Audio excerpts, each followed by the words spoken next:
running in that direction very, very fast. Huh?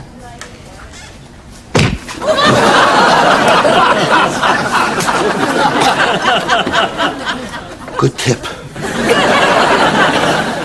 Listen, Janet, Tyler's just had a brilliant idea. I don't know whether to be frightened or downright terrified. See, the thing is, we were talking, and he said, why don't we go to a marriage counsellor? What, you and Tyler? No, you and me.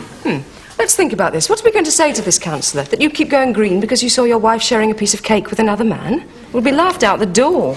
That's why we're going to an Ultronian counsellor. You sure you don't want to take Tyler? All right, Janet. Not still nervous. No. It's just that when you said we were going to see an Ultronian counsellor, I expected to go to Ultron, not Bedford. She's in part-time practice here for Ultronians on Earth who are having trouble with their marriages. There can't be that many. She spent a lot of time lately with Tom and Nicole. Dr. Evans.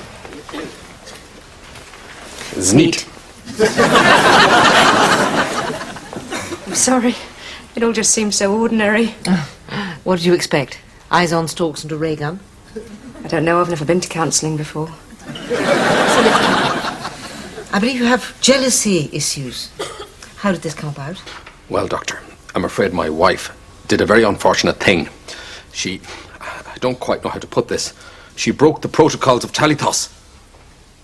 Is that all? All? She broke the... Oh, I get it. You're one of these modern counsellors. Modern? You mean not clinging on to an ancient code of morality like some knuckle-dragging caveman? Then yes, I am. Better a knuckle-dragging caveman than a hairy-arsed witch doctor. Pig? Cow? OK, everyone, let's take 5. You're communicating, which is great. And there's much to be said for both points of view, aren't there, George? Well, I suppose so. And remember, Dr. Evans is trying to help us. Yes, you're right. I'm sorry, Dr. Evans. And I'm sorry too, George. That's quite all right. You're welcome.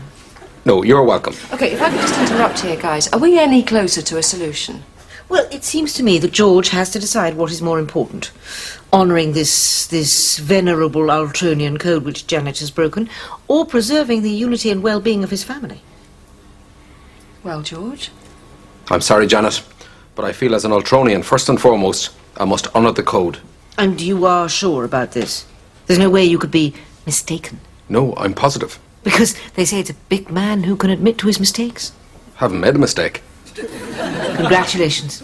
You've chosen your therapy. This won't take a moment. What are you doing?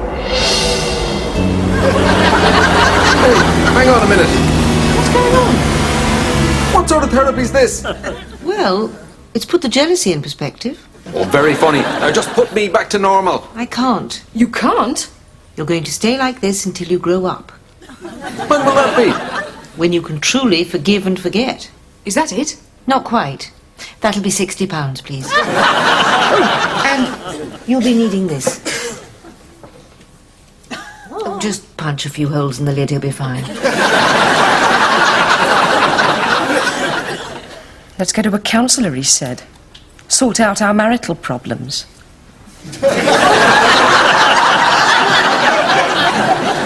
Now I know why they call them shrinks.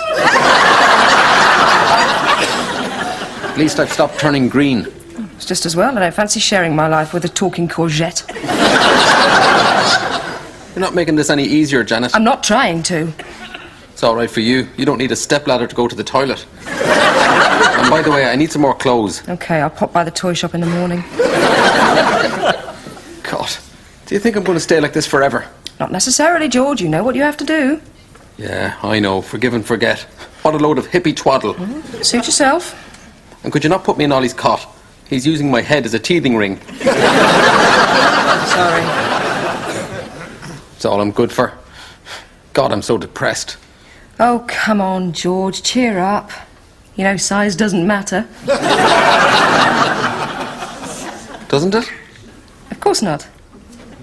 So, are we going to sleep now, or what?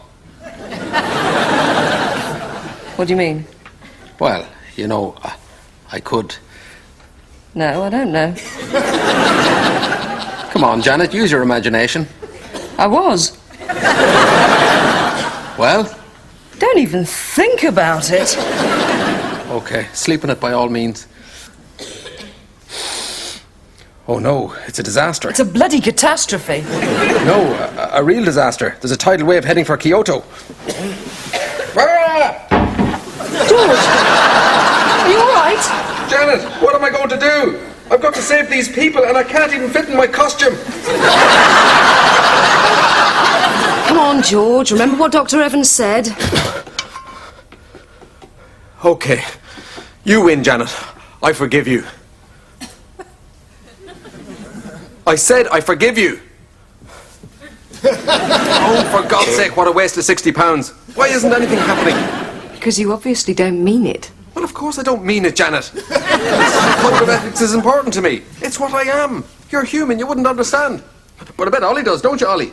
Actually, Dad, I'd rather you were a big man than a small Ultronian. George? He's right, Janet. I'm not just Thermo Man. I'm a husband and a father, and I'm bigger than this. Janet, I was wrong, and I'm truly sorry. Hooray! Right, Kyoto, here I come. George!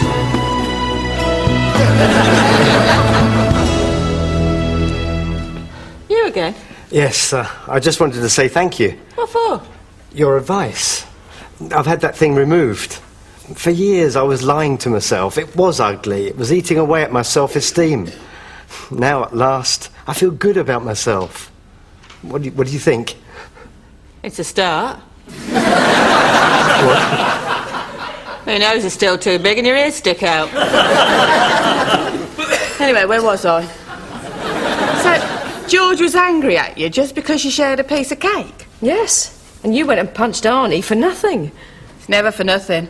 He would have deserved it sooner or later. That's right. It's about the ring.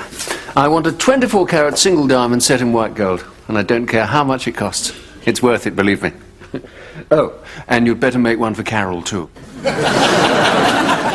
Carol! Piers! Mwah. Mwah. This reminds me when I was expecting the triplets. Heartwarming. No, I feel sick. So, Carol, what news? Did you manage to get hold of Dawn French? Yes, she said she'd have been happy to conduct the ceremony, but sadly she's not a real vicar. It is disappointing. Yes, hold that thought because I've got some more news for you. All this wedding publicity has landed me a presenting job on peak time television. You're right, that is disappointing. Wait, there's more. And now that I've got this job, I don't need the wedding anymore. Sorry, I'm not with you. Exactly. The wedding's off.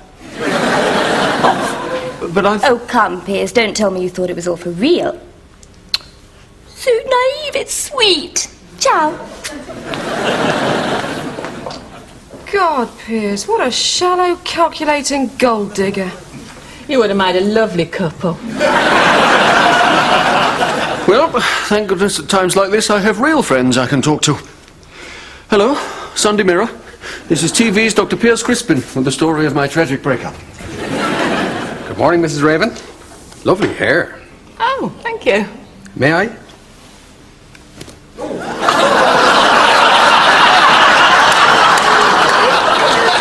Hello, Janet. Hold on a minute. Are you sure you're back to normal size? Actually, I'm taller. I seem to have overshot by a couple of inches. Suits you. That's not the only surprise I have for you. Wait till you get home. Really? Yeah, I can reach the top shelf in the kitchen without even trying. Here, I brought you some cake. You can share it with whoever you like. Are you sure? Oh, yeah, I'm cured. Mrs. Raven. Piers, would you like a slice of cake?